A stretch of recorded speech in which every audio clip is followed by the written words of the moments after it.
مولوی صاحب آپ نے احیاء العلوم کو صحیح طرح نہیں پڑھا. اگر آپ نے احیاء العلوم کو صحیح طرح پڑھا ہوتا تو آپ کو یہ ذلت اور رسوائی نہ اٹھانا پڑتی کہ نبی اکرم صلی اللہ تعالی علیہ وسلم کے دور مبارکہ میں آئینے نہیں تھے.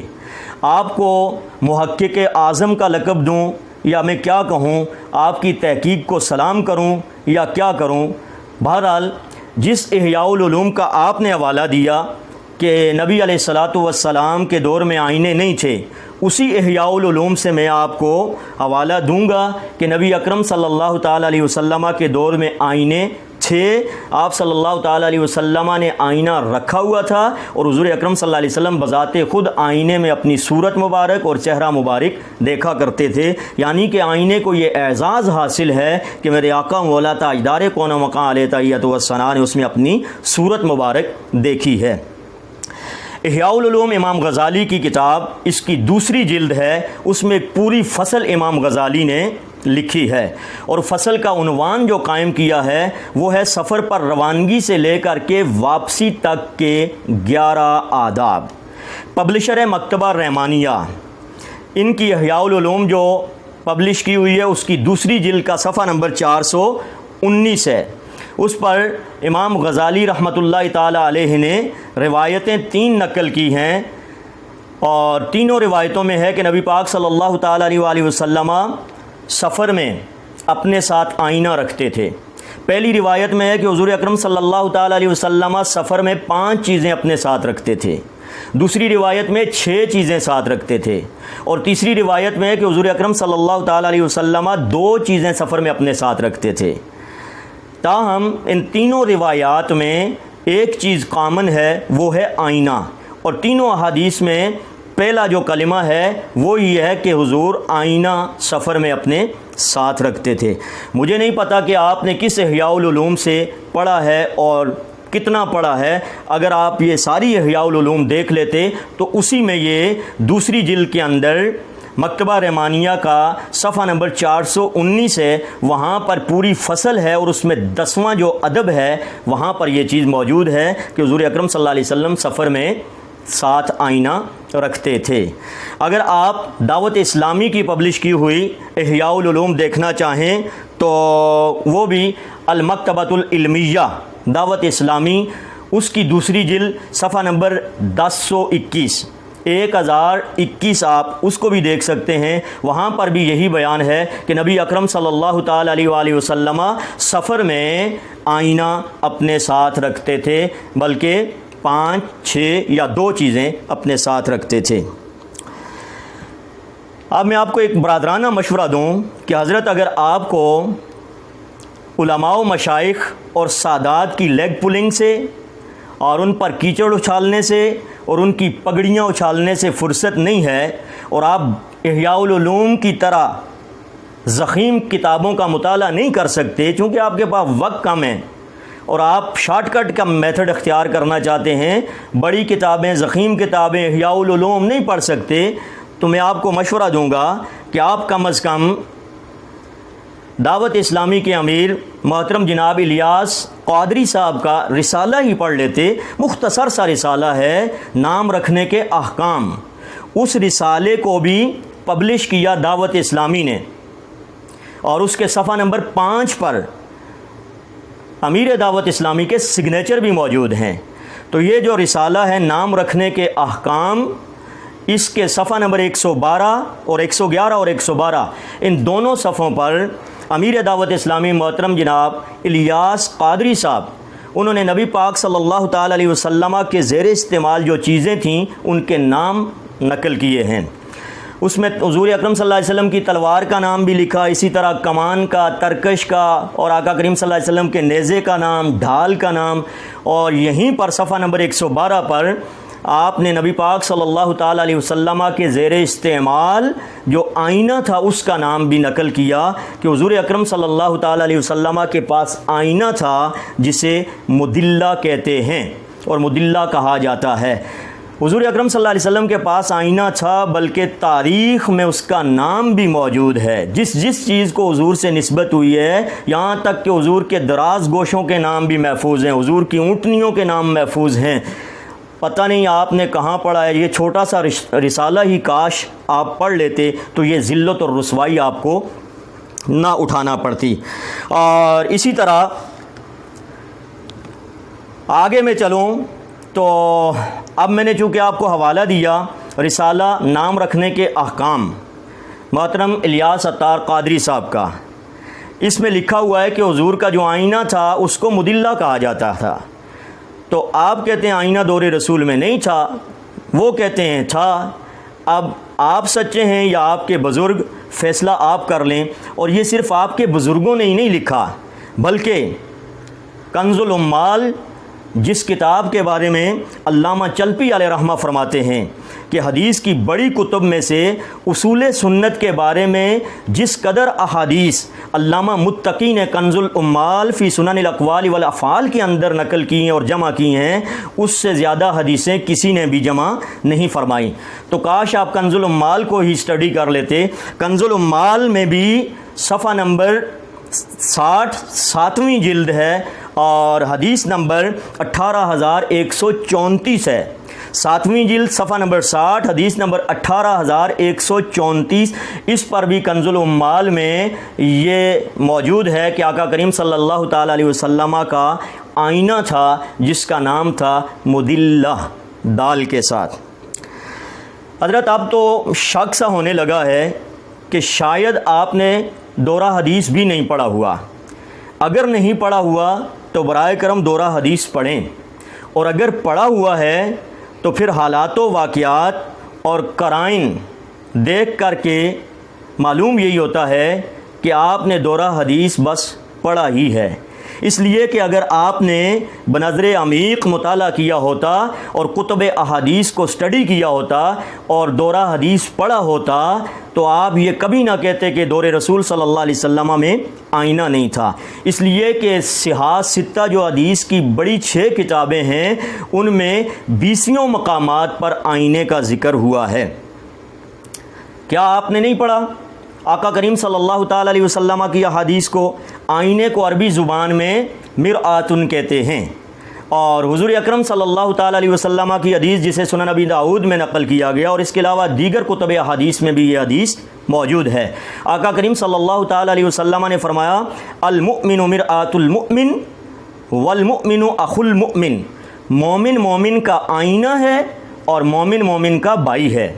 بقول آپ کے دور رسالت میں آئینہ نہیں تھا، تو حضرت اگر دور رسالت میں آئینہ نہیں تھا تو پھر آئینے کی ایجاد سے قبل نبی کریم صلی اللہ تعالیٰ علیہ وسلم کا آئینے کا عربی نام لینا مرآتن اور پھر مومن کو اس آئینے سے تشبیہ دینا 6 معنی دارت۔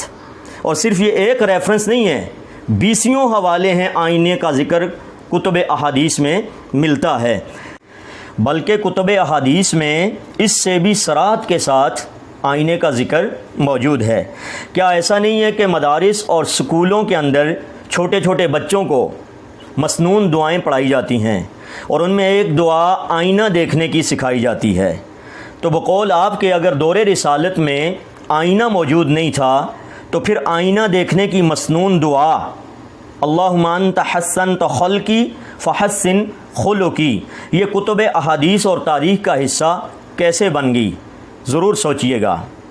اور مشکات شریف کی حدیث ہے، حدیث نمبر 4987، اس روایت کو علامہ متقی نے بھی کنز العمال میں نقل کیا اور یہ روایت امام بہقی کی شعب الایمان میں بھی موجود ہے۔ اگرچہ اس روایت کی سند پر محدثین نے کلام کیا ہے، لیکن پھر میں وہی کہوں گا کہ میرا مقصد اس سے نہ تو فضائل اعمال بیان کرنا ہے اور نہ ہی احکام ثابت کرنا ہے، بلکہ میں صرف یہ بتانا چاہتا ہوں کہ آئینہ دور رسالت میں تھا، احادیث کے اندر اس کا ذکر ملتا ہے۔ نبی اکرم صلی اللہ تعالیٰ علیہ وآلہ وسلم جب آئینہ دیکھتے تھے تو کیا فرماتے تھے؟ آئینہ، گھڑے کا ڈھکن اٹھا کر پانی کے اندر چہرہ نہیں دیکھنا بلکہ آئینہ۔ باقاعدہ حدیث شریف میں مرآتن کے الفاظ ہیں۔ حدیث مبارکہ ہے کان اذا نظر فی المرآت، نبی اکرم صلی اللہ تعالیٰ علیہ وسلم جب آئینہ میں اپنا چہرہ مبارک دیکھتے قال تو فرماتے الحمدللہ الذی حسن خلقی و خلقی، تمام تعریفیں اس ذات کے لیے ہیں جس نے میری تخلیق بھی اچھی فرمائی اور میرے اخلاق بھی اچھے فرمائے۔ اور آپ صلی اللہ علیہ وسلم سے فرماتے وَزَانَ مِنِّي مَا شَانَ مِنْ غَيْرِي، اور جو چیزیں دوسروں کی عیب دار بنائیں وہ میری حسین و جمیل بنائی ہیں۔ تو اس روایت میں بھی آئینے کا ذکر ہے کہ نبی اکرم صلی اللہ تعالیٰ علیہ وسلم آئینہ دیکھتے وقت یہ دعا پڑھا کرتے تھے۔ دوسرا جو بلنڈر سننے میں آیا وہ سامعین اس سے بھی بڑا ہے، اور اس پر میں تو کوئی حکم نہیں لگاؤں گا، حالانکہ یہ موصوف تو ممبر پر ہر ایک کو جو بھی ان سے اختلاف کرے، جو بھی انہیں پسند نہ ہو یا کسی کا خطاب پسند نہ ہو، نظریاتی اختلاف ہو، تو اس کو پتہ نہیں کیا کیا فتوے لگا دیتے ہیں۔ میں کفر کا فتویٰ نہیں لگاتا، یہ بات علماء پر چھوڑتا ہوں، پوائنٹ آؤٹ میں نے کر دیا ہے، بال ان کے کورٹ میں ہے، جو حکم وہ لگائیں گے۔ پہلے ان کا یہ کلپ سنیے۔ اللہ تعالیٰ جدو جنمیاں نو فرمائے گا نا جنم چ جاؤ تے جنم دا عذاب لو، تے اللہ یہ نہیں فرمائے گا اور چھڑو، اور اللہ فرمائے گا ذق انک انت العزیز الکریم۔ اللہ فرمائے گا ہاں بھائی اور مزے چک، اللہ فرمائے گا ہاں بھائی اور مزے چک، اللہ فرمائے گا ہاں بھائی اور مزے چک۔ تو جی سامعین، آپ نے سنا کہ موصوف کہہ رہے ہیں کہ اللہ تعالیٰ جب جہنمیوں کو جہنم میں بھیجے گا تو اللہ تعالیٰ انہیں فرمائے گا ذق انک انت العزیز الکریم۔ یہ سورۃ الدخان کی آیت نمبر 49 سے 49۔